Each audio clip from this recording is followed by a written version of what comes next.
The following program contains names, places, and events that have been anonymized or fictionalized for the purposes of protection and safety. The following program is provided for entertainment purposes only, and any commentary from the hosts are strictly conjecture and should not be held as making any definitive statements about the truth or identity of any particular individuals or circumstances. If you or a loved one are involved in an abusive relationship, please call the National Domestic Violence Hotline at 1-800-799-7233 for support.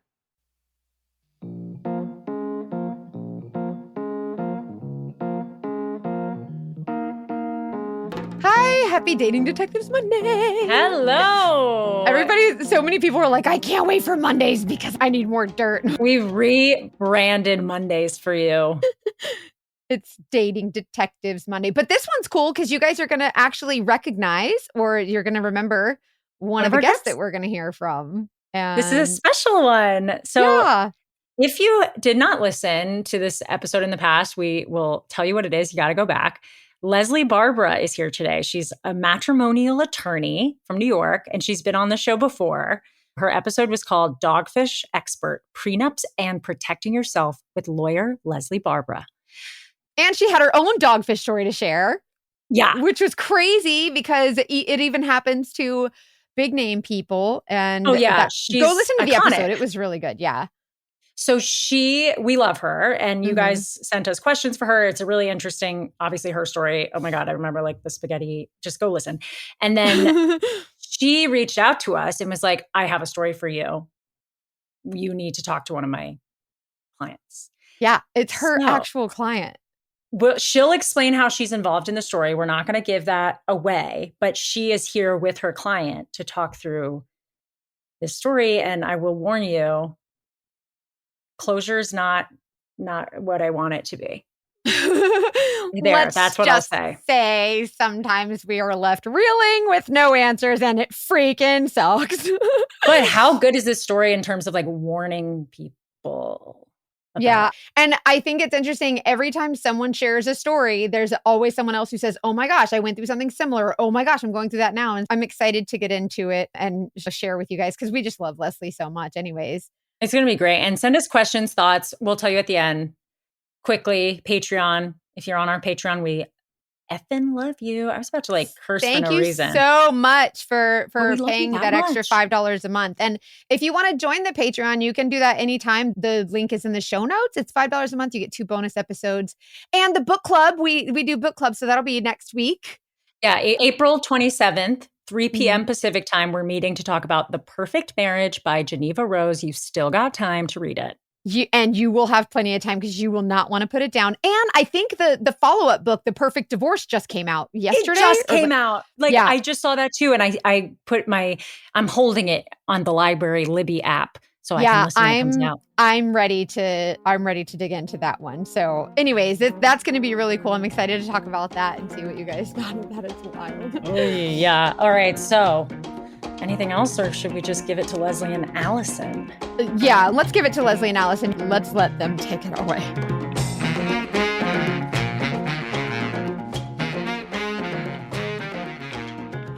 You guys, okay, so we're excited for you to hear from Allison and Leslie Barbara herself. Welcome back to the show, Leslie.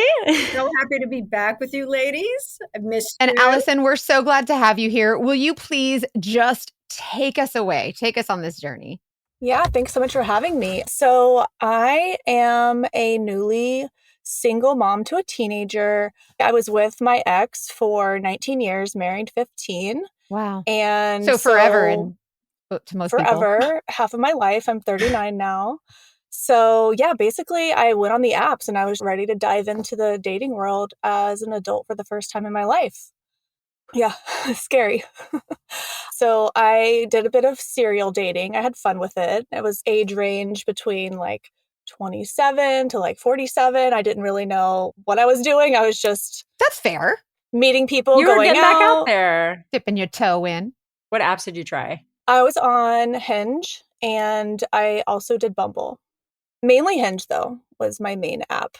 It was overwhelming, though. I will tell you, it was overwhelming. I went on multiple dates a week for the first month, and it was getting sort of into the holidays. into Thanksgiving, and I was feeling really burnout just from going on so many dates and just like... Yeah, it's like a job and they're interviews. Exactly. Yeah. And no one's qualified, but okay. Yeah, literally. The dating pool in New York City is insane, by the way, if you don't already know that. I don't even want to know. Oh my God. It's like endless, shopping for men. Well, yeah, what do you mean? Like people are, I mean, I kind of know, having done some dating in New York, I felt like it was all either like finance bros or improv bros. Definitely that, for sure. But just like, there's just so many single men. And like I said, my age range was set really wide. So it was just overwhelming. So I was reaching my breaking point a little bit to where I was like, okay, maybe I need to take a break. It's the holidays are coming, I'm not really meeting guys that I want to go on a second date with necessarily. So yeah, I was getting to the point where I was not really answering all the messages on the apps. I was kind of just getting burnt out. And I'm like, it's the holidays.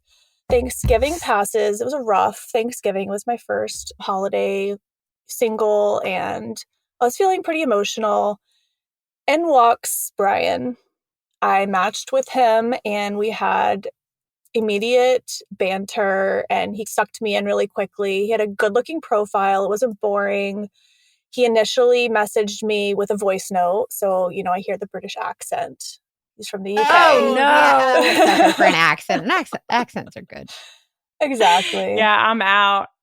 I've had to really work on that. Yeah, very, personally. Very polished, very poised in the way he speaks, very commanding. He didn't at first reveal all the things I'm going to tell you later, but it was like enough that I felt like chemistry, as much chemistry as you can feel with texting someone, right? Yeah. So age, how old are we talking? He's 33 and I'm 39, as I said. So big age gap, but he seemed very mature and we were vibing. It was nice. We chatted for a couple of days. Finally, we set up a date and we were going to meet. He said he had friends in town, so we were going to meet the following Sunday. So there's a full week of us just kind of texting. And the first red flag that happened is that he actually disappeared from Hinge before he asked for my phone number. So, yeah, he just disappears from Hinge. I had a video uploaded on my profile from the gym I work at. They did like a member spotlight. He finds me on Instagram and he messages me, hey, I got logged out of my Hinge and, I can't get back in, but can we talk on WhatsApp? So I'm like, sure. Yeah. At this point, I thought that he disappeared and I was like, oh man, that was a good connection. And so he did a little sleuthing, found you. And he told me he didn't have social media. So then all of a sudden he has an Instagram. Red flags. He said he downloaded Instagram, made an account just so he could message me. That's kind of like stalkery, but also if he had a British accent and was hot, I could see myself being like, oh my God, yeah. he likes me or so was much. He using resources to make sure he could still talk to this woman that he really liked? Oh. Right. Yes. So I don't know yet. Yes.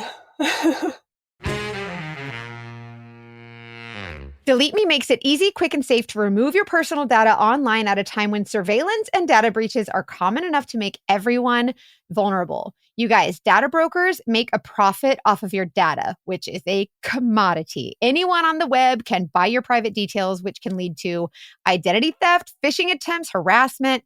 But now you can protect your privacy with Delete Me. So just to give you some insight, data brokers basically compile all of your information and sell it online. Your name, contact information, social security number, home address, information about your family members, and it's out there, just out there all willy-nilly. As a private investigator, privacy is really important to me, and I know how easy it can be to get information. So I really think it's important to have a way to kind of learn what's out there and what you really don't want out there. If you're someone who hasn't been a victim of identity theft or harassment, you probably know someone who does. Delete Me can help. Take control of your data and keep your private life private by signing up for Delete Me. Now at a special discount for our listeners, get 20% off your Delete Me plan when you go to joindeleteme.com/datingdetectives and use promo code TDD at checkout. The only way to get 20% off is to go to joindeleteme.com/datingdetectives and enter code TDD at checkout. That's joindeleteme.com/datingdetectives, code TDD. we decided to switch to WhatsApp. And then I didn't give the Hinge thing a second thought. He said at one point, I don't need to talk to anyone else on Hinge. Like, I'm just interested in you. Oh, nice. Okay. That's a good feeling. Yeah. So we were chatting on WhatsApp. But still hadn't met. No, haven't met. The time rolls around for a date, and suddenly he has to fly to the UK for work emergency.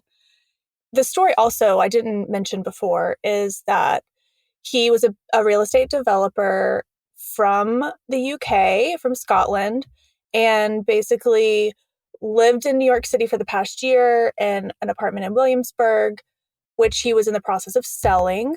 And it was around the holidays, so he would be back and forth to his home for the holidays. So he cancels our first date, and I was super easygoing about it. I'm like, it's okay, it's fine, do what you need to do. He said that his property manager was in a car accident. So obviously I can't be like, oh no, like, you canceled our date. I can't believe you did that. He said he had to go for work. You're like, oh wow, because you're a nice person. Yeah, and all the while, he's sending me videos of the walkthroughs with these houses he's seeing, legitimizing himself as the profession he tells me that he's in. So he's in the UK and he's sending me walkthrough videos. We're FaceTiming at this point. Talking, oh, wow. Yeah, talking all the time on the phone, just kind of always connected, always texting with each other, just very, very in tune with each other, always wanting to be connected in some way, shape, or form. At this point, he set up a second date with me for when he's back, because he just went to the UK for a couple of days to do some work, and then he's going to come back. And I also had a vacation planned for the Caribbean because it was my 39th birthday and I was going to go by myself. So I was really excited about it. And I was thinking, okay, great. You come back, we'll have a date, and then I'll go on my trip.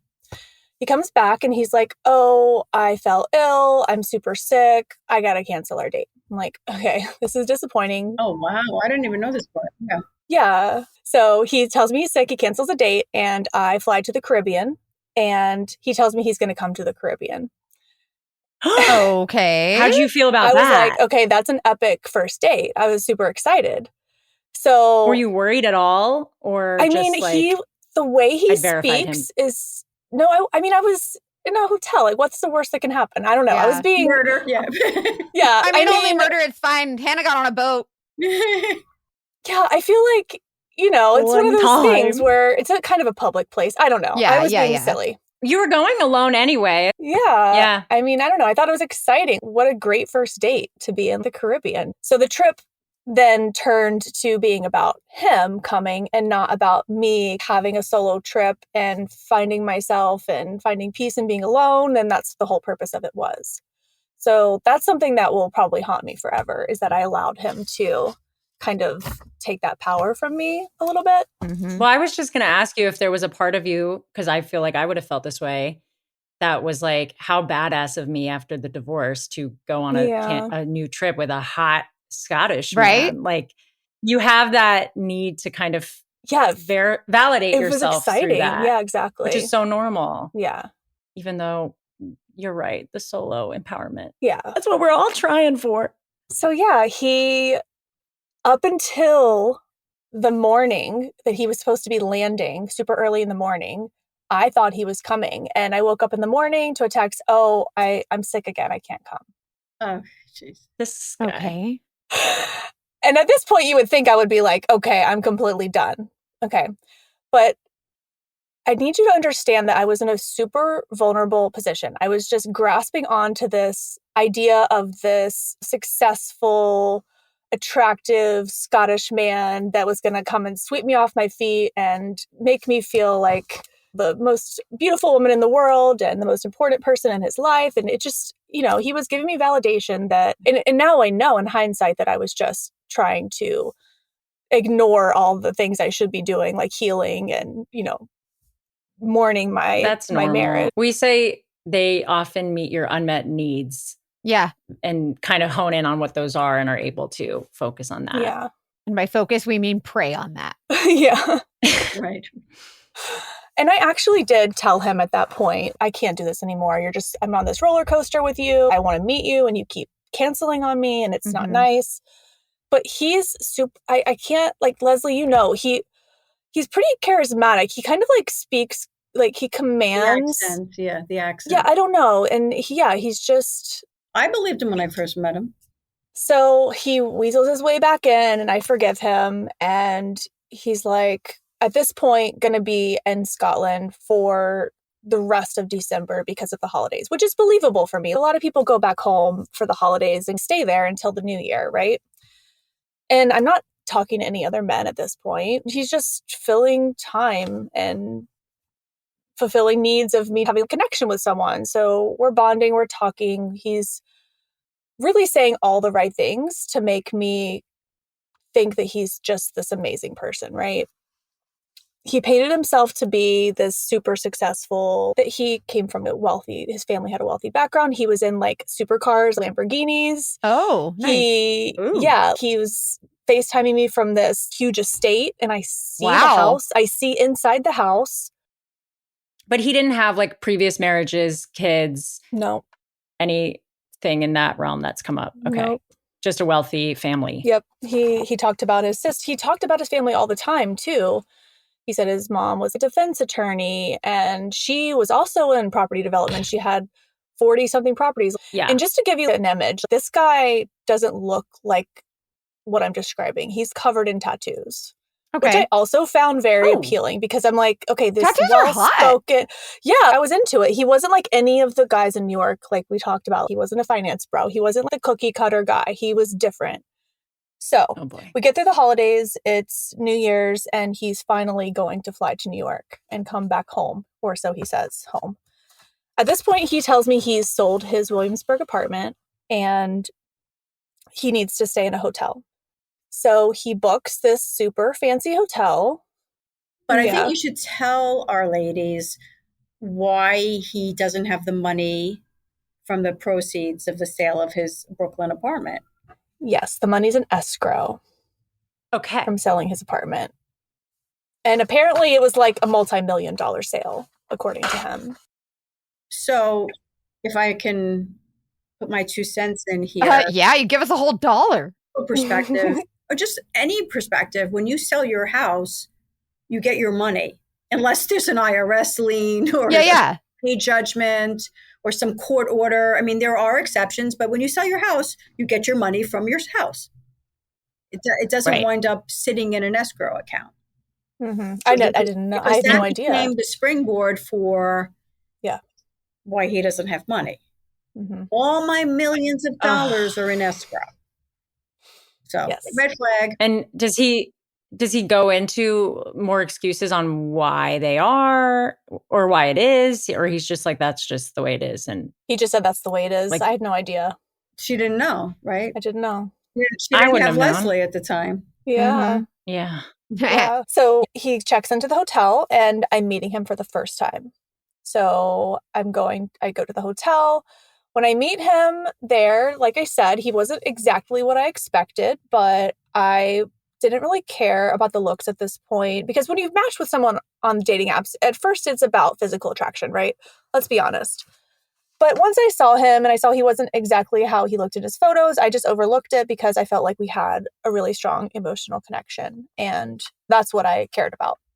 So we were really bonding and connecting in the hotel, just spent the time talking and revealing different things about ourselves. And I told him about some of my past trauma.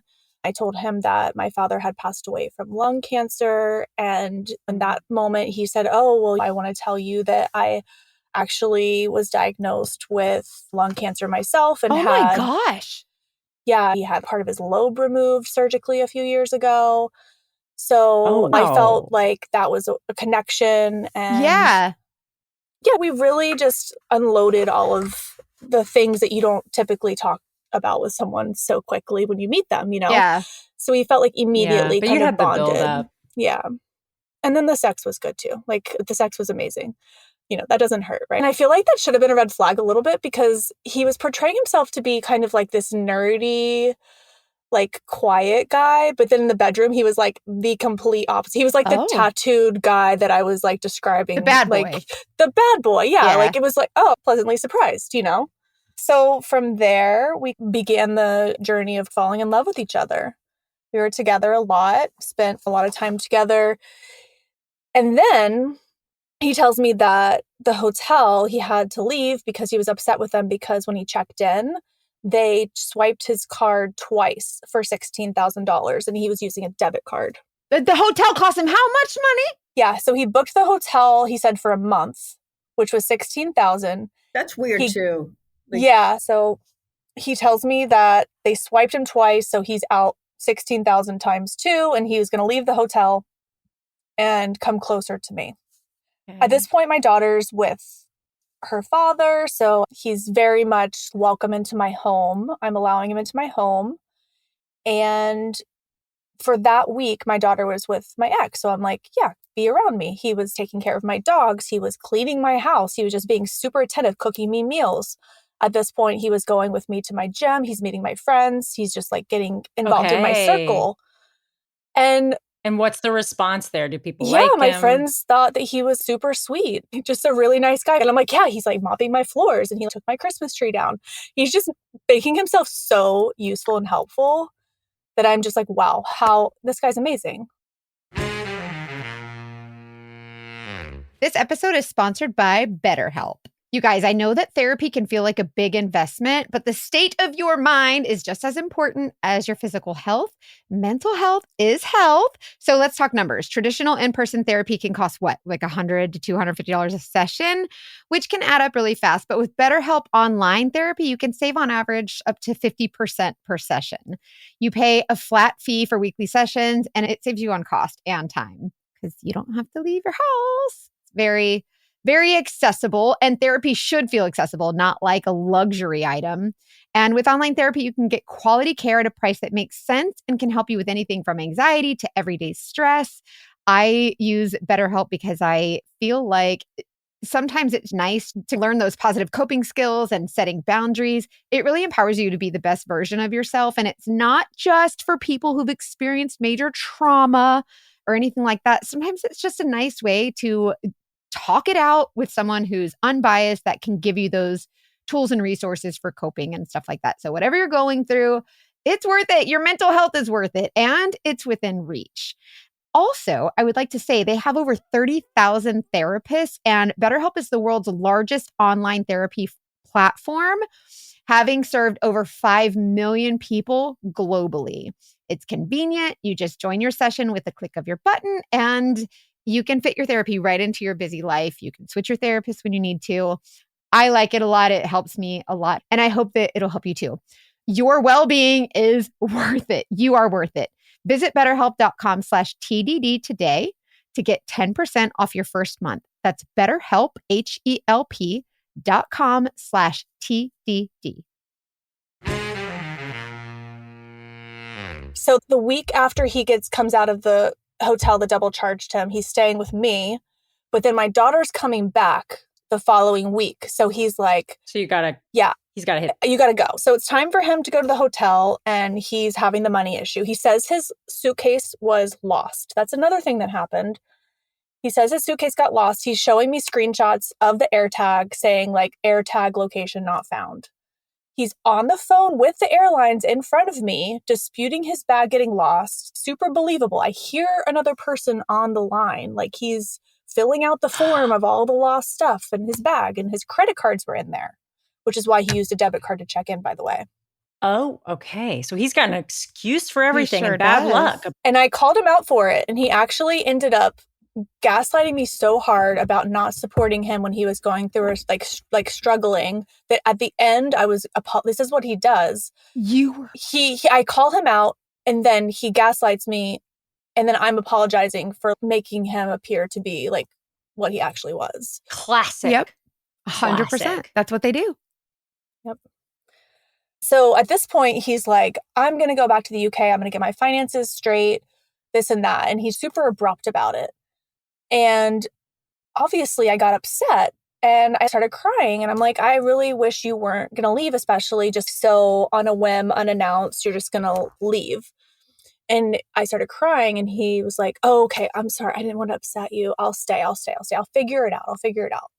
So he goes to this hotel, and he's sitting in the lobby, and I'm texting with him. I'm like driving my daughter somewhere, and I'm like, what are you going to do? How are you going to pay for your room? Because you don't have your credit cards.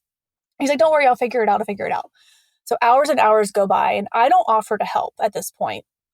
But then he's like, it's like 11 p.m. and he's like, oh, I think that they're going to kick me out of the lobby of the hotel. And I'm like, oh my God, you're going to be on the streets. Like, you can't come to my house. My daughter's here. Like, I'm 100% not letting you here. So I'm like, fine, I'll put my credit card down for one night and then you get your shit together and have like your parents or somebody put their card down tomorrow morning. Yeah, that's what I was going to say. I was like, where are his wealthy parents? Because it's a time difference. He said that they weren't answering. And it was just like the middle of the night there. All right. I'll give it to him. So I go to the hotel and they're like, I need your ID. So I go to my wallet where my driver's license always is. Like, nowadays, you don't really pull your ID out very often. It stays in my wallet. I have no reason to remove it and it's gone. And I'm like, whoa, that's weird. Wait, it wasn't in your wallet? My driver's license gone. So I was super weirded out by that. So I have this super long conversation with the front desk guy. I'm like, I'm putting my credit card down. He's going to change the payment tomorrow morning, like 100%, only one night. It needs to be changed to his card tomorrow. Did you ask him, like, when you opened up your wallet and your driver's license was not inside, did you say, have you seen this? What did you think that second? Like, that second, I was immediately, because I'm always just very skeptical of people anyway. And at this point, when he was welcomed into my house, I had already put my diamonds in my safe. And then my driver's license disappeared. I was skeptical of him. And I, the next day, locked my credit. Because at this point, I'm like, this guy has my ID. All he has to do is go into a bank branch. Oh, okay. You guys, locking your credit is a great, if you even think, the minute you're like, where's my ID? Where's my credit card? You can call the credit bureaus. You can lock your credit. You can do all of that. So, and it's I think it's free, isn't it? I pay for the version, but there is a free version. Oh, okay, I got the most expensive one. I'm like, I can't risk it. Gotcha. No, I don't blame you. But yeah, so at this point, okay, I put my credit card down. I say I'm paying for one night. Simultaneously, I get super, super sick. And the conspiracy theorist of me wants to say that he would like, I do not get sick. Okay, I'm super healthy. I'm super into health and fitness. Ironclad stomach. Yeah, like I never. You work at a gym. I never get sick. And I wanted to say that he like somehow inflicted this illness on me. Like I ended up in the hospital. Like I needed That's him. intuition. God. That's your intuition screaming at you. The body saying something's bad happening. Something bad. Yeah. Like I had COVID, but my lungs were inflamed to where I couldn't even breathe. Like it was the most painful thing I've ever felt in my life. I couldn't even cough, talk. It was just excruciating pain. I'm like, what did he give me to make me this sick? That is like we never talked about that. In other words, I'm like, he was always making me tea, like, because you know he's from the UK, like they like tea, and he's like always giving me hot tea. I'm like, what the hell did he put in that tea? Would you like some tea with some drugs in it? Yes, exactly. He giving you some high tea for sure. I'm not ruling it out. I'm gonna be honest with you. I'm not ruling it out. So I don't care about my credit card at this point. Like I'm in the hospital. That's the last thing on my mind. Trying to breathe, right? Yeah. But he somehow manipulated and convinced the hotel staff to leave my credit card on file. And all of a sudden I've got $2,500 of charges on my credit card. Oh boy. And he's like, oh, they were supposed to switch it. I'm going to pay you back. He starts sending me screenshots of wire transfers. And it's like, oh, it's coming from the UK, so there's going to be a delay. So it's like 5 days go by. Ooh, and you're still in the hospital? No, I'm home, but I'm super sick. And he's fully taking care of me. Like, I'm so dependent on him at this point. I can't move. I can't get out of bed. I'm so sick. Wow. Yeah. So. Okay, so you're like, all right, the money's coming. I can't even think about that. Yeah, exactly. Like, that's the last thing on my mind. I just want to be healthy.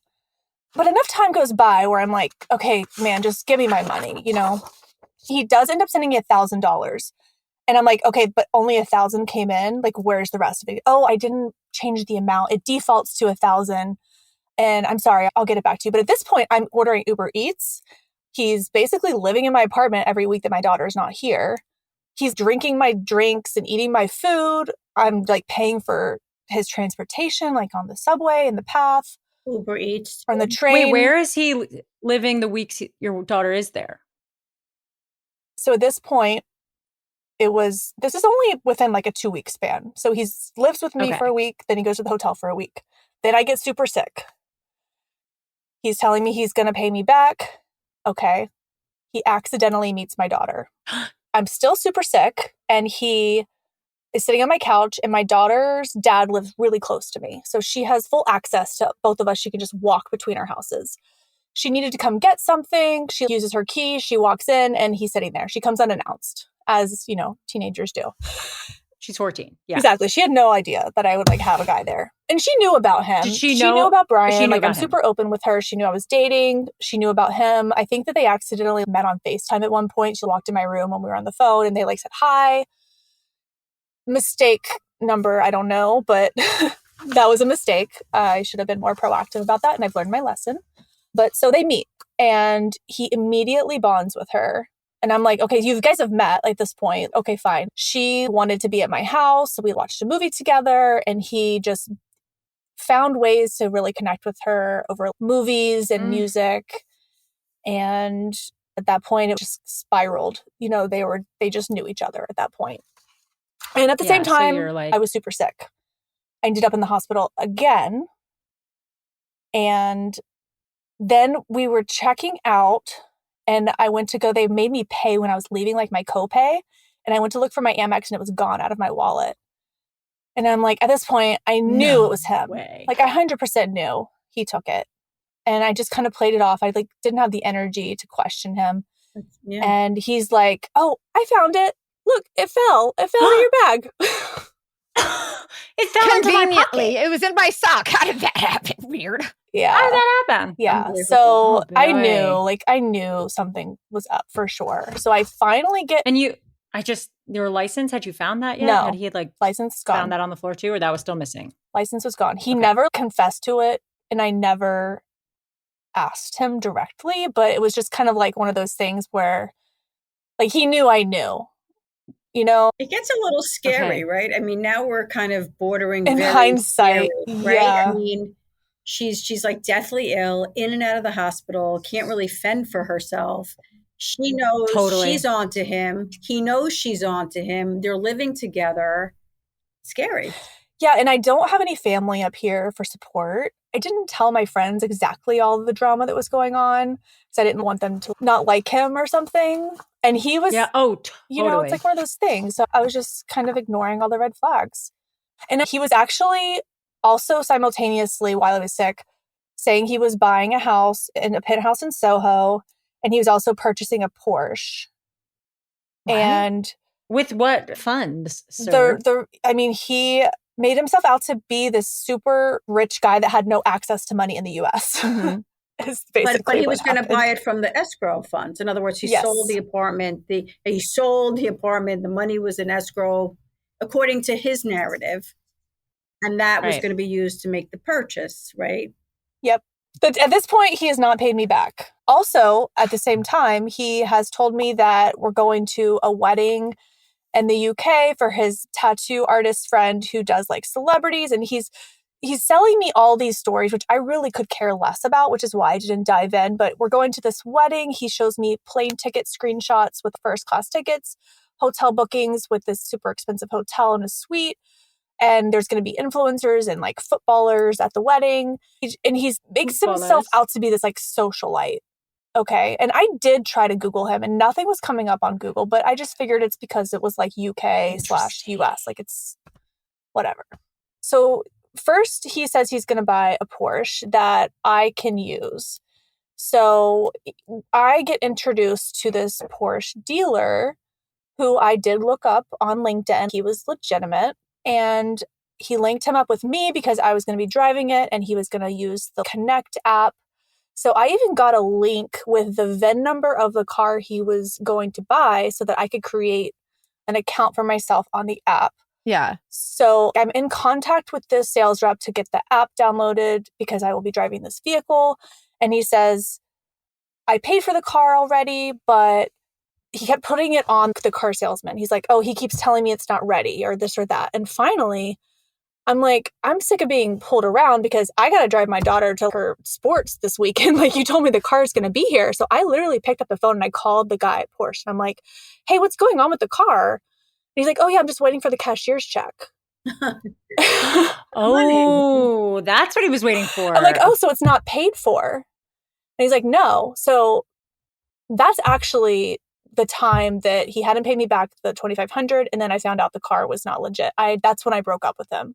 And then a few days go by where... Wait. Tell me what happened when you broke up with him. What did you say? What did he say? Yeah, it was basically like, hey, you lied about the car and all these other things are happening. You haven't paid me back. Like, something's not right. I don't feel like this is right. I just think that we need to go our separate ways. And I was just like... Was that in person? I text him and he would not stop calling me and texting me. And finally I was like, I don't ever want to see you again. I'm going to put all your stuff downstairs. So I packed all of his stuff and I put it downstairs because at this point he was like basically living with me.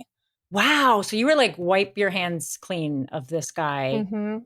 Was he apologizing, making excuses, or was he angry? No, he was apologizing.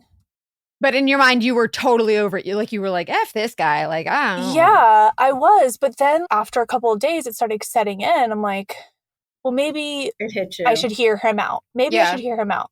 I was really missing him. It was just all so chaotic, And he was texting me all these proof that he had booked the hotels and the flights to London, and that the whole car thing, he was just trying to get his finances in order, and I just blew it out of proportion and gaslighting me again. And then all of a sudden I was apologizing. So he was legitimizing himself with the guy at Porsche.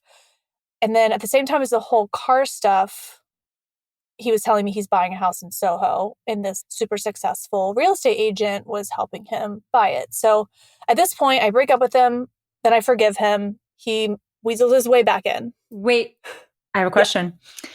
Do you go to coffee and say okay, I'll hear your side of the story? Yeah, how does that go? Call? Does he come over? Paint the scene. Okay, no, it's not as glamorous as that. He made it out to seem like he was basically homeless, and which is why I was like, he's like, I have nowhere to stay. He wants you to feel sorry for him. I don't have any money. I felt so sorry for him. Well, I mean, right? Is there a problem where you can't put a roof over your head? You're homeless. You can't pay me $1,000. I'm buying a Porsche and a $5 million. Something's not quite balancing out. It's like a million red flags. I'm so upset with myself. You just know that this is very common. And for every person that shames you for whatever, there's a whole group of listeners here that are really passionate about focusing on the abusive behavior. Yeah. Because no matter what red flags you overlook, you don't deserve that. Yeah. And also, there's reasons to overlook red flags. There's reasons. Some of them are your strengths. Yeah. You might be a really beautiful, wonderful, kind person. And sometimes things don't seem like a red flag until they do. They didn't. Until in hindsight. But I'll tell you something. No shaming, because go back and listen to the podcast that I gave a few months ago. Okay? Yeah. Because I missed a lot of those flags myself. I walked right into it. Yeah, it's like you have rose-colored goggles on and you just overlook all these negative things because there's this wonderful person presenting themselves in front of you, and this life. He was presenting this life. I'm thinking, I never thought I would live in a penthouse in Soho. Say more, right? Yes. And I'm not materialistic like that, but at the same time, I'm like, okay, this is nice. So it would be nice. If you're in a relationship, then you know that sometimes it gets super, super busy and you don't have time to communicate. I feel like that happens to me and my boyfriend all the time, and I don't have kids and we're not married, so I don't know how some of y'all do it, but the Paired app has been very helpful for us. So Paired is an app for couples who want to strengthen their relationship. It basically just prompts you and your partner to have fun or important conversations. You both download the app, pair it together, and every day Paired gives you personalized questions, quizzes, or even games to stay connected and deepen your conversations. Now, you might be like, Hannah, I don't have time for that. You do. They're so quick. You can do one quiz that takes 2 minutes. You don't have to do them at the same time. And what's fun is sometimes I'll see the notification that my partner did it, and then we compare answers. And we had one that was all about what are things that your partner would like. And it's would they rather you bring them flowers or bring them chocolates? Would you rather bring them this or that. Like it was very light stuff, but we both got a lot of them wrong. And we actually had so much fun talking through the answers because I was like, well, I do love chocolate and I wouldn't say no to chocolate, but flowers indicate this kind of thoughtfulness because you took note of my favorite flower. Like, you know what I mean? Like it wasn't that we aren't meant to be together. It just prompted this fun conversation about what we like and why we made those choices. They've got conversation starters for financial things, past relationship trauma that you might have had trouble bringing up without a prompt. It makes it easy to start conversations sometimes that maybe you don't know how to start, or it's just really fun. Some of it's kind of spicy. Maybe you talk about something that you would like to happen in the spice department that you didn't bring up until it made you think about it. I think it brings people closer together and it makes time daily to connect, which is so, so, so important. So head to paired.com/dating detectives to get a 7-day free trial and 25% off if you sign up for a subscription. Just head to paired.com/dating detectives to sign up today. So he introduces me to this super successful, who I Googled, real estate agent in New York City. Mm-hmm. We go and we see this apartment and I'm still not fully invested, which really frustrated him because he was painting this picture of this life where he wanted us to live in this house and have this fancy car and, do all this travel. And I wasn't fully investing. Like I wasn't fully believing it. And it drove him crazy that I was just kind of like not believing him. I was just always making comments. Not signing the papers. Like you I just didn't are a single mom. I'm like, this is too good to be true. That's what I kept saying. It's too good to be true. And he did not like that at all because I was not falling for it 100%. Like he wanted me to. He didn't like that because you were right. Yeah, exactly. So I see the house and then he's like, I'm doing all the paperwork. Here's the DocuSign. Like shows me the actual names of the people selling the house. Okay, the real estate agent literally took the house off the market. It said under contract. Yeah, it was in his newsletter that he sold this address. Like it was legit. Like it looked legit. It was online. Like this house is sold. Easy, we have an app. I don't know if it's in California, but we have an app, Street Easy, and it's like every apartment, every building, and it says if it's on market, off market, pending, in contract. So if you go on, it said in contract, like it was taken off. Yeah, and so in my mind, I'm thinking, wow, this is too good to be true. But then like, how is this house off the market if it's too good to be true? Like this has to be true. They don't just do that. No, there was a real estate contract. That's real. That's what happens. So I come into the story when I get a phone call from an attorney that gives me a fair amount of work, and we'll just call him Mr. X. So the real estate broker is a referral source to this real estate attorney that's a referral source to me. So I'll call Mr. X. He is in the high net worth space, A-list celebrities, the rich and the famous. So he calls me and he said, I'm sending over a client. He's buying a $5 million condo. We're closing in 4 weeks, blah, blah, blah, blah. He's got a girlfriend and they're going to want to do some sort of cohabitation agreement because it makes sense, right? So he meets Allison. She's going to move in. We've talked about this in my prior podcast. Not a great idea to people who are not married to just move into $1 million, like what's going to be all willy-nilly without an agreement. So I get the call from Mr. X and I'm talking A-list is like Bradley Cooper, Beyonce. This is the league that we're in. When he goes into contract, is there any kind of verification on somebody's background? Can they move forward on that without seeing any? Oh, that's a good question. Well, when you start working with your real estate attorney, at some point, it's a come to Jesus moment. The check, remember the cashier's check? You got to write the payment check. So at that moment, if that doesn't happen, then nothing else happens, right? Nobody's buying the $5 million condo without the $5 million. But he must have been sending some kind of fake stuff to the real estate agent to make it believable. Yeah, there has to be something. In retrospect, we found out that he did do that. So I just get the referral. He comes in that afternoon, right? I speak to the lawyer. I get in touch with Brian. Brian comes in. You know, he's got the accent, trust fund baby, came from a very legitimate attorney for who I do business with for years. He's a friend. Everything's always real with Mr. X. And so I say, okay, I can do this for you. No problem. We connect. He's going to hire me. I said, we can have a retainer. And he takes the retainer agreement. Instead of signing and paying, he goes, okay, I'm going to take this home. I'm just going to look right. And by the way, that has happened, right? Yeah. That has happened. Some people just want to go home and read the retainer agreement or go through it. So he does one of those. And I am aware of that. Like I did notice that. He's kind of out the door. And so I get in touch with him. We follow up. And he said, listen, I had an argument with Allison. I don't think we're going to go forward on this. So when I broke up with them. Right.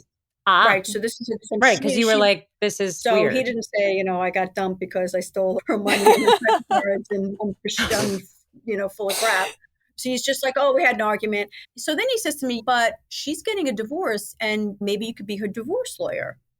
And I'm like, well, I can't represent you to negotiate a deal with her and then represent Allison too at the same time. So he says to me, just take care of Allison. Just do Allison's divorce. But I'm going to pay for it.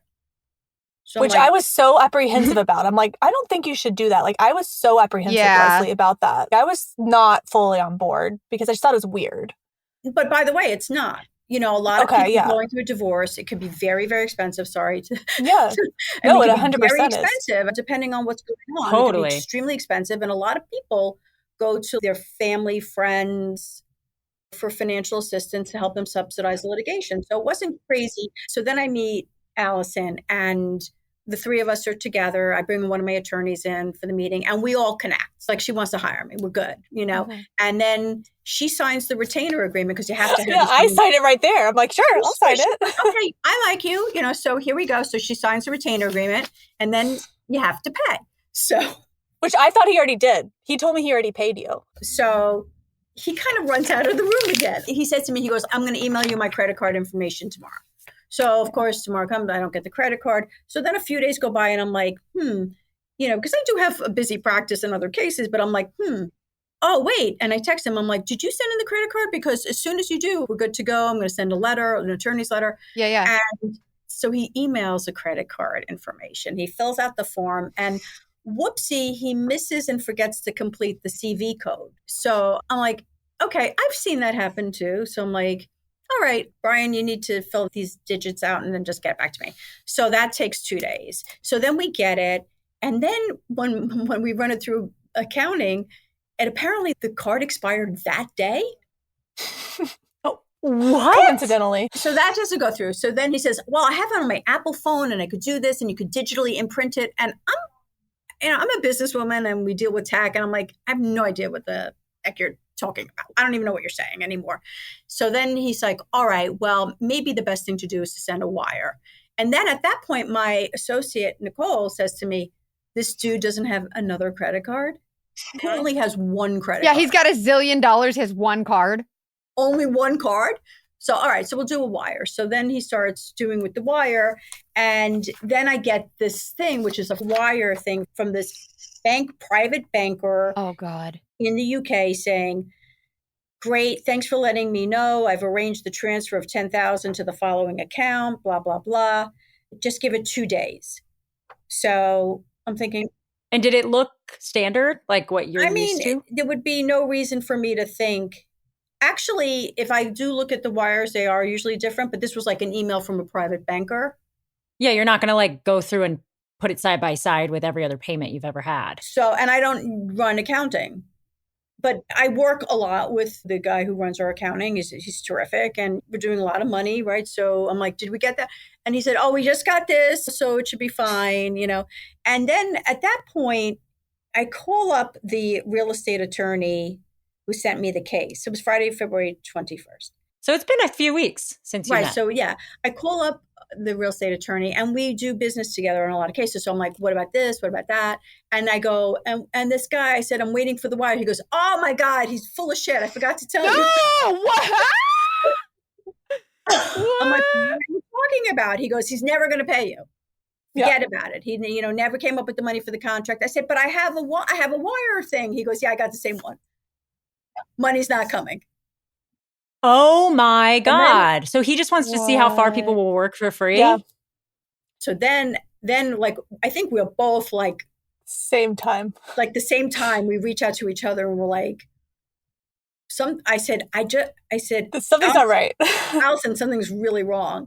So unbeknownst to Leslie, in those weeks where she's trying to figure out payment with him, I'm getting just more and more sketched out by his behavior. So as I said, Google was not giving me any answers. At this point, I had a puppy cam in my house because I have 2 9-month-old dachshunds. Yes. And so I had a puppy cam on them, and I was, like I said, skeptical of him, and he didn't know that I looked at the camera. So he's in my home. I just happened to look at the camera, and he's on a call with a girl. Like, I can clearly tell he's talking to a girl. The way he's just being super flirty in the conversation. Yeah. You can just tell. And then he starts talking about going and picking up the Porsche. And I'm like, wait a second. That's what you're doing with me. Like, she's getting a Porsche too? Yeah, exactly. So I'm watching him on the camera. I see him talking to this girl. He says, oh, she's just a friend. This and that. I obviously don't believe him. After he found out I was watching him on the camera, he would have fake work calls where I could see him talking, but like, who knows? He's probably just talking to himself. like acting like he's talking to like contractors and stuff. It was actually kind of comical. So you confronted him and he... Yeah, I confronted him, obviously. And all this kind of came to a head at the same time. Leslie found out he wasn't legit at the same time as his other attorney. The real estate agent obviously was like, okay, the funds aren't coming in. This house isn't actually selling. Mind you, the real estate agent actually became friends with him. They were like going to lunch together, bonding over cars. Like, he made a lot of people feel ridiculous. It's embarrassing, honestly, for all of us. This was the real estate agent you knew? Yeah, the one I met. Leslie? He became friends with him. The real estate agent is the feed to the real estate attorney. Yeah. Okay. Yeah. So I don't know that the lies are catching up with him, with Leslie and the attorney and the real estate agent. But I am feeling uneasy. And then everything comes to a head on the same Friday that I eventually get the call from Leslie. The Friday we both became suspicious of him. He said he supposedly had 2 dogs on the Upper East Side staying with his brother's sister-in-law, who I kept asking to meet, honestly. Like, we were supposed to go get the dogs so many times that he canceled. So he's promising my daughter that we're going to go pick up his dogs. He cancels yet again. And my daughter looks at me and she's like, Mom, something is not right. And I already knew it. But for her to say that to me, like, something's off, I'm like, okay, let's figure this out right now. Google wasn't telling me shit. Yeah. Google told me nothing. But I had a feeling he was lying about something, like his name or where he's from, something like that. So I went through his stuff and I found his passport. Turns out he was lying about his name. It wasn't a huge difference, but it was just a little different from the name he had told me. And I got the exact region he was from. And I went on ChatGPT, put his name and where he was from immediately. Convicted of fraud, sentenced to 40 months in prison for fraudulently selling a supercar.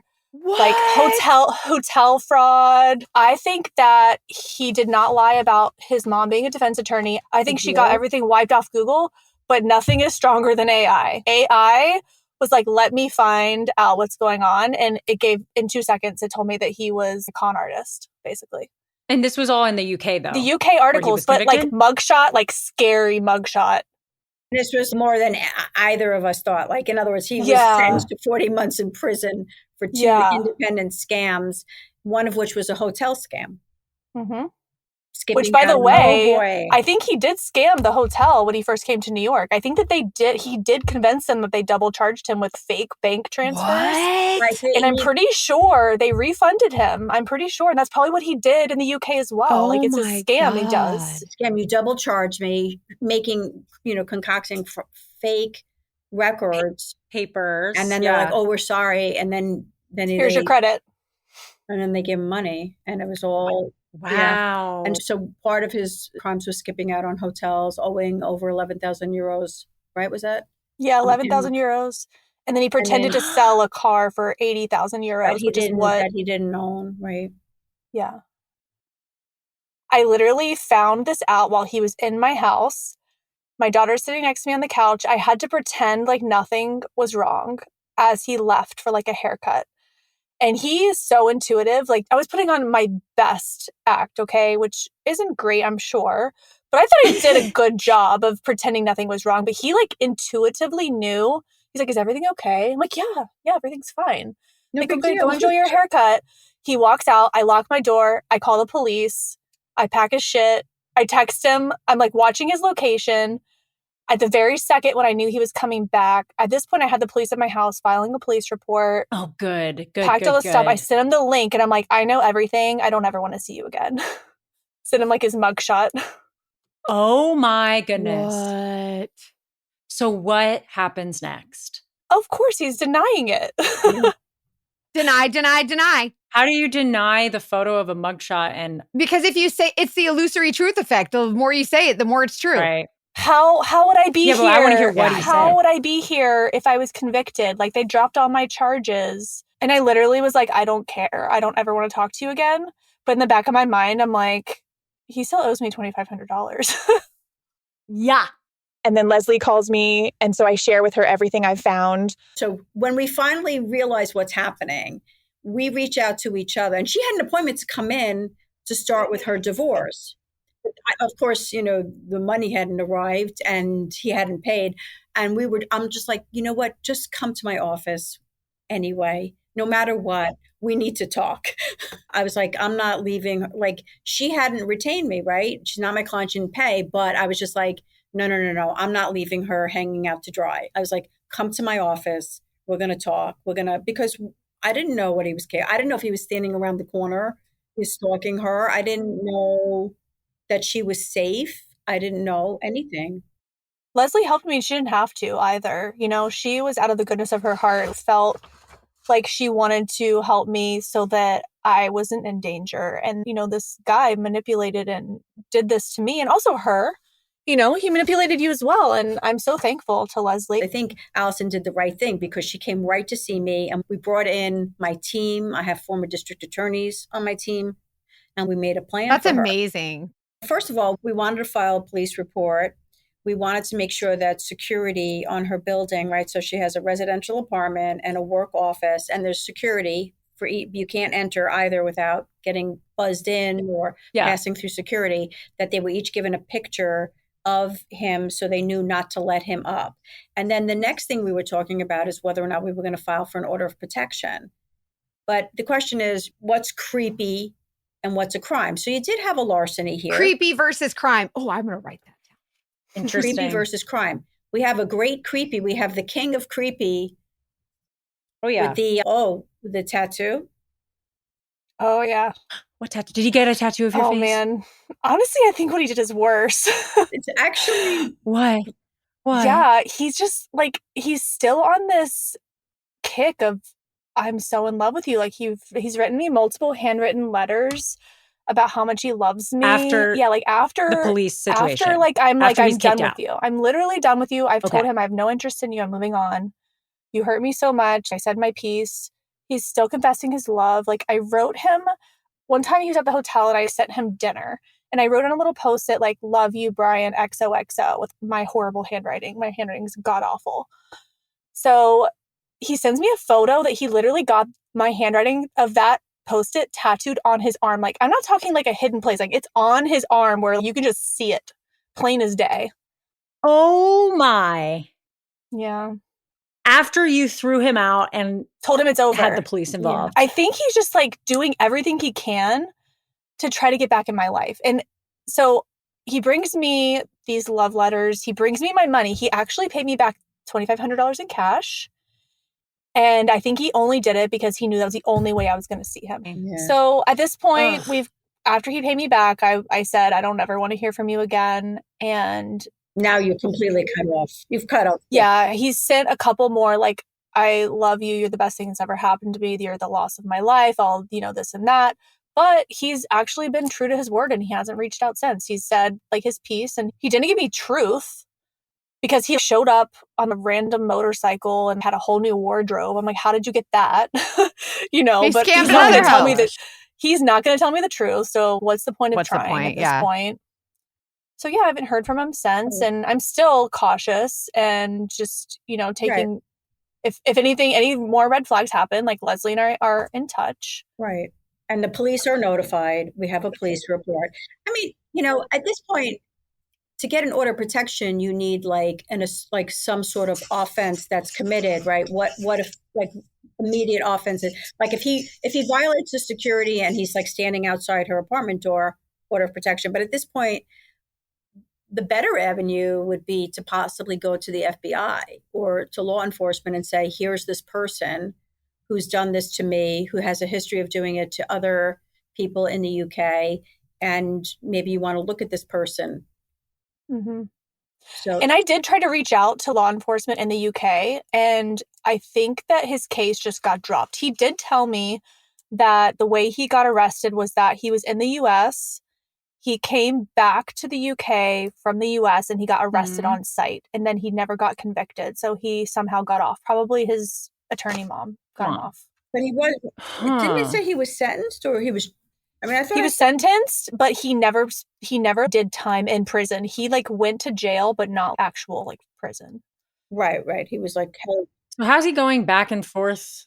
I mean, I guess if he really got off, then he's fine. But to me, I'm like, okay, he's not going back to the UK. Yeah, I don't think he is. He's out there though. He's doing this to other people, which is why I'm doing this in the first place. Obviously, I feel a lot of shame around what happened to me. But at the same time, it's a learning lesson. And I also want to share my story so that it doesn't happen to other people. And maybe someone that he's doing the same exact thing to right this second will hear this and be like, wait, he told me he's buying me a Porsche, you know?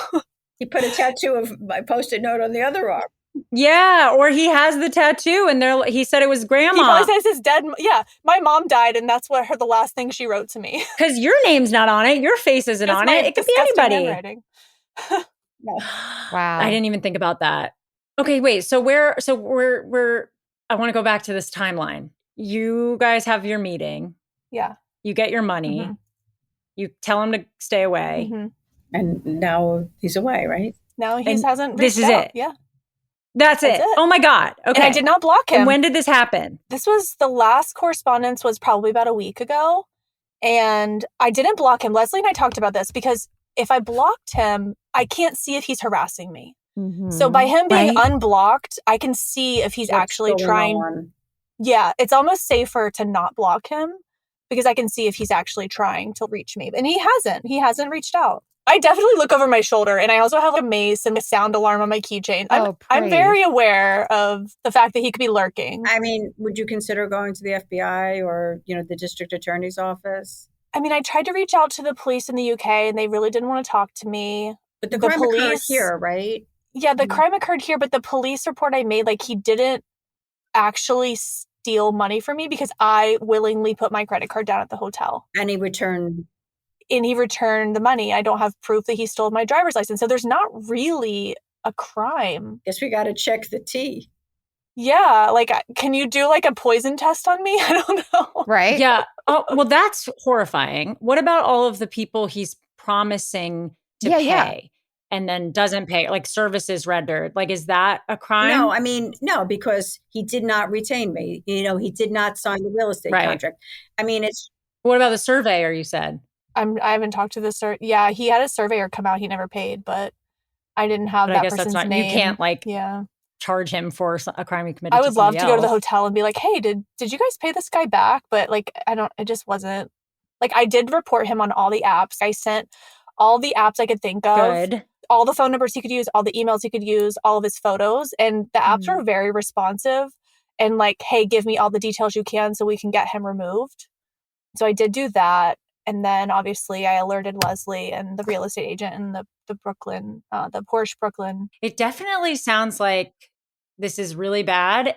It could have gotten really bad. Really bad. It could have been a lot more money. If I wasn't super careful, he could have stolen my jewelry.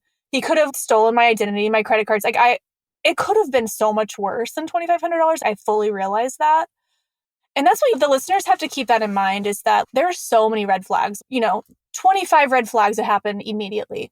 But he's so well spoken. He could I'm just going to give you a quick example. I have a gym membership to this like prestigious gym in my city that you live in the apartment, you get the gym membership for free. The gym membership was in my ex's name. And I could not for the life of me get them to switch the gym membership to my name because they're like, sorry, no, it's in his name. Brian walked in the door without me being present and was like, hey, she lives in this apartment. She pays the rent. Give her the gym membership. And they were just like, okay, sure. Like, I had been fighting with him for weeks. And he just has this presence about him, this commanding, I don't know, charisma that just demands respect. And when you look at him, you don't think that that would be the case because he doesn't look like what he's presenting. But that's what the beauty of it was, I think, of him. I don't know. Leslie? But I wanted to say something else. So when somebody retains me, they're the client. My relationship is with that client. Even if someone else pays, I'm not there to service someone else. The client is the client. And I have to speak to the client and I'm in touch with the client. And I wouldn't be in touch with anyone else unless they gave me permission in writing, right? Attorney-client privilege. So Allison retained me, but when she left, I realized that I didn't have her email address. And so I was texting Brian. I was like, she's the client. I need her email address. And that was like a whole thing. It was like, 5 incorrect emails I was getting. But part of the reason he wasn't giving me the email is because he wanted to run the case. Right. And so then apparently he told Allison that she had to give him a power of attorney. And that if never do a power of attorney. Ever, never do a power of attorney. I couldn't agree more, unless it's like you and your grandma. Yeah, unless it's like a parent or never do a power of attorney. So I didn't know he was trying to do this, but his position to her was like, look, just go to work, take care of your kid, take care of the dog. I'll just take care of this. I got this. And that would never, ever fly, Yeah, I would never. The second he said that, I'm thinking in my head, there's no way in hell I'm ever signing a power of attorney. But he really thought that I would be willing to. Right. He tried to get a power of attorney. And then by the way, what you could do with a power of attorney, depending what box you check, of course. But right, you could just go to the bank and be like, okay, let me just withdraw all the money. Let me just transfer the deed. Let me just, right? Yeah. And that's why he didn't want us to talk. So he tried to keep us separate, but I was like, that's not happening. I think, Hannah, you make a good point, which is like, this was horrible, terrible, but boy, could it have been worse, significantly worse. Where do we think he's putting his head on the pillow now? Like, I think he's at another girl's house. At that other girl's. Yeah. And he's probably getting her for a lot more money if he's got a motorcycle and a bunch of a new wardrobe, That's bonkers that he could be just continuing to flash the money around. Using the same, I'm sure he's using the same scheme over and over again.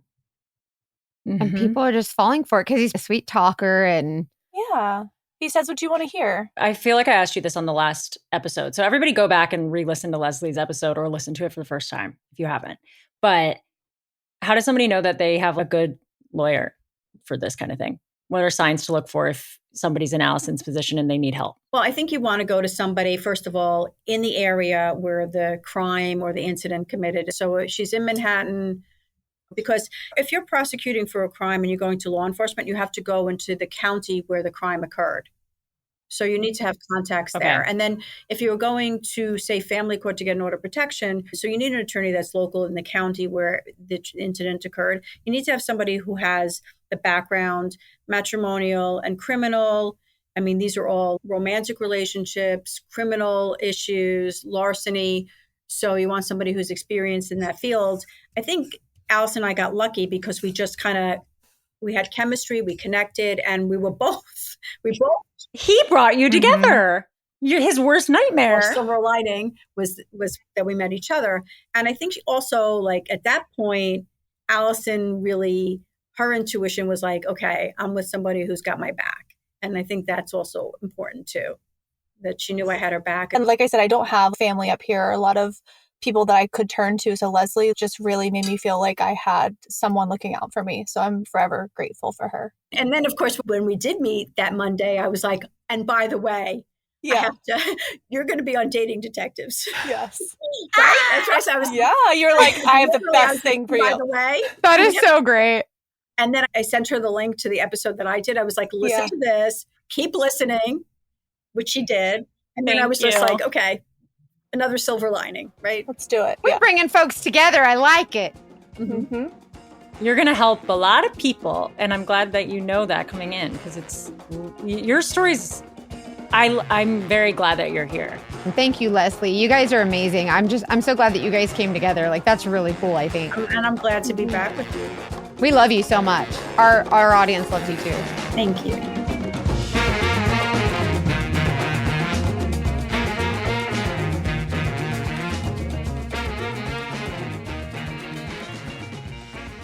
How do people get away with stuff like that so easily?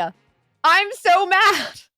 This is a great story because I think it's such a good example of the steps that he took to explain away his scam. And he's not yet caught. So he's still out there all willy-nilly. And my concern is like, this person has so much do you realize how much confidence you have to pull off that many lies and that many scams? And the one thing that Leslie said was creepy versus crime. Yep. Is it just creepy or is it? And I get that a lot because when I'm doing surveillance or something, if I see someone doing something a little weird, people are like, why can't you just report that? Like, are you mandated reporter? Like, no, I can't report something. Is it creepy or is it a crime? It's just creepy. Like you can't, You can't. Yeah. And it's interesting how these guys know how to sometimes keep it creepy. Yeah. They toe the line of criminal and just keep it creepy enough where they can get away with it. And if you do say something, it's like, well, did he really commit a crime? And it's awful. And that's part of the scammer in them. And it's terrible. He did some of that thing we talked about in the last episode, dry begging. Isn't that what it's called? Dry begging, when you kind of say like, oh no, I don't have anywhere to stay and my money's in escrow. And a normal person is going to be like, oh, you can stay here. It's fine. Like, I got you. Normal people have empathy and they want to help you. But now she can't claim that he stole money from her because she offered put her credit down. Credit down. And he knows that too. I think that's part of what people like that know they can get away with that because they're like, well, if you offer it, then am I really the bad guy? Like, you know what I mean? It's terrible. It's totally. The gaslighting. I mean, you mentioned also all of our buzzwords are coming up. The illusory truth effect. Repetition works. If somebody tells you something over and over again, eventually you start to believe it's true. Even if you know it's not true. Like there is, it breaks it down. And that's just science. Yeah. I'm no scientist, but that's science. It's a mental thing. You really start to believe like, okay, I guess this must be true. Like I must be crazy. I must be remembering it wrong or whatever. And that it is a real thing. She was skeptical. She was intuitive. They love that.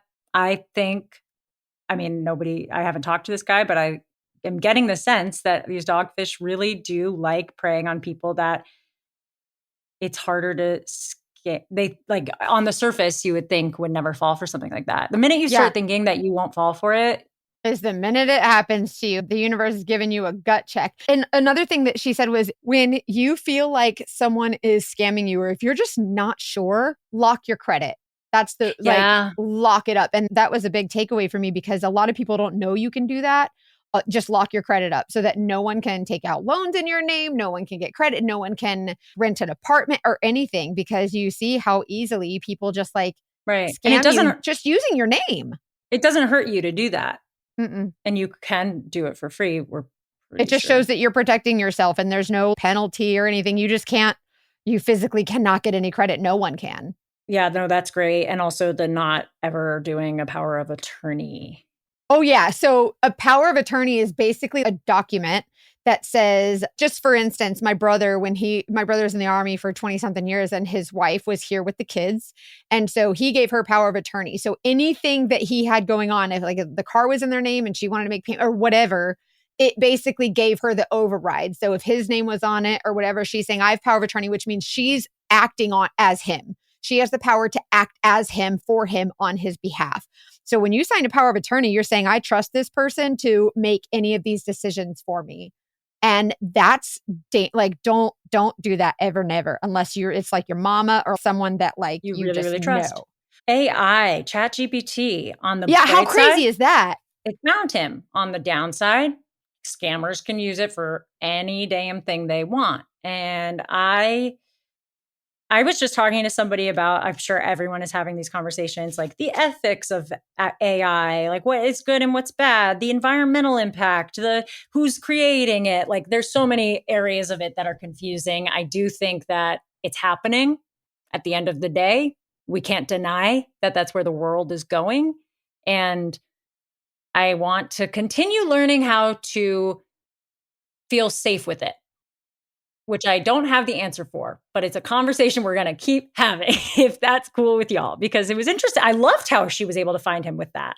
Yeah, I thought that was really, well, because like all I've done just the Google machine, but it is possible to, I mean, it's especially with his mom she is a for real defense attorney. Like I imagine there's ways you can get your stuff off the internet, but ChatGPT, I don't know.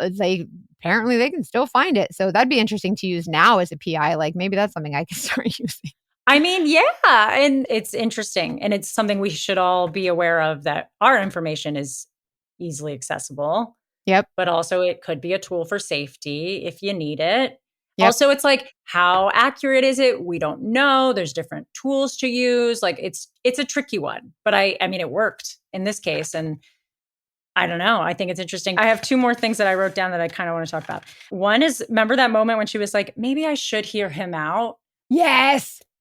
That doesn't just happen. Yeah. It doesn't just happen in like Dogfish situations.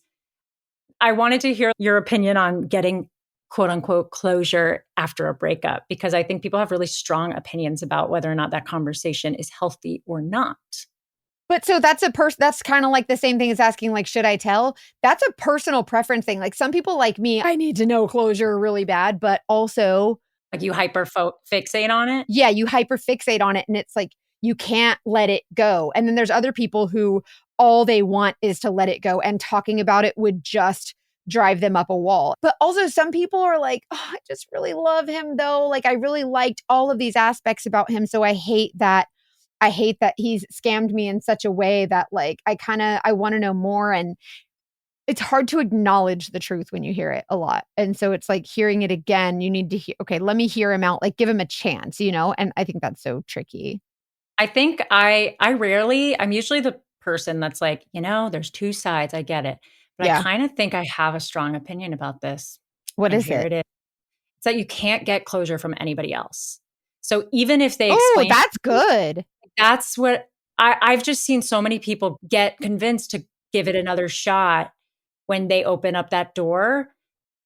And it's sometimes fine, but sometimes not. And I think even if you want to go back and talk to them about it, you can't expect their contribution to change how you feel about the situation. You have to come to peace with it yourself. So you can have the conversation, you just can't expect it to solve your problem. Yep. In my opinion. No, that's such a good point. Oh my gosh, that's so valid. Like, I'm thinking of so many friends who are like, I just need that closure. And I'm like, I don't think you should talk to them. I don't think it's closure they need. I think they just they don't want to let go yet. Like they're just like, oh, this can't be true. I don't want to let go. And I feel like that can be really hard. And when someone has got a hold of your heart, it's really hard to let that person go.